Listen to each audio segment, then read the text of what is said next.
जीवन को मूल्यांकन यानी अपने जीवन को तोलने मोलने की कि ऐसा मेरी लाइफ में क्यों हो रहा है। कहता अगर तुम में वो बुद्धि की कमी है तो मांगो परमेश्वर से।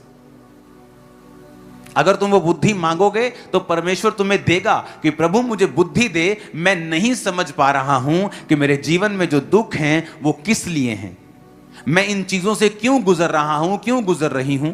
अगर वो मेरी गलती है तो मुझ पे जाहिर कर, अगर तेरी परीक्षा है तो वो भी मुझ पे जाहिर कर। तो परमेश्वर ने लिखा है कि वो तुमको बुद्धि देगा, क्योंकि वो सबको बिना ताना दिए उदारता से तुमको देता है। तुम्हें सडनली समझ आनी शुरू हो जाएगी कि मेरे जीवन में ऐसा क्यों हो रहा है, कि मेरे पास्टर की लाइफ में ऐसा हुआ था, उसका गडाउन जल गया था।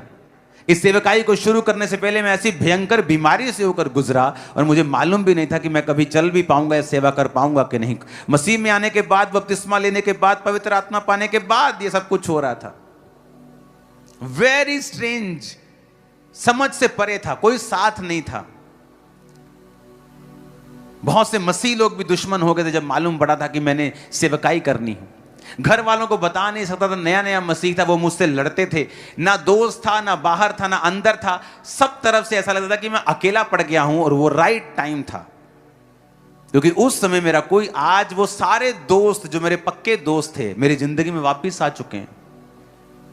पर आज अगर 2007 में वो होते तो उनका प्रभाव मुझ पे होता तो शायद मैं मसीह को ना पकड़ पाता। लेकिन आज जब वो वापस आए हैं तो मेरा प्रभाव 100% उन पे है, उनका 1% भी नहीं।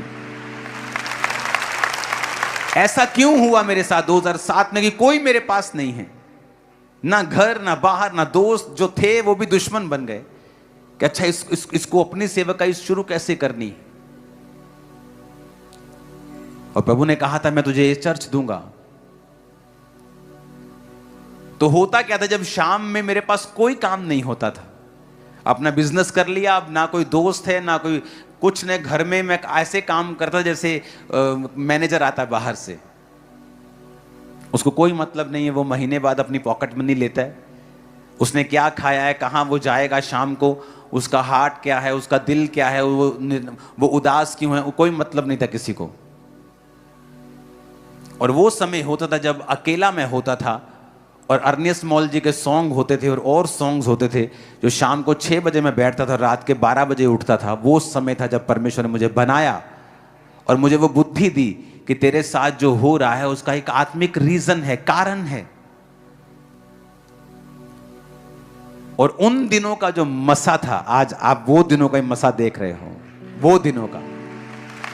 आमीन।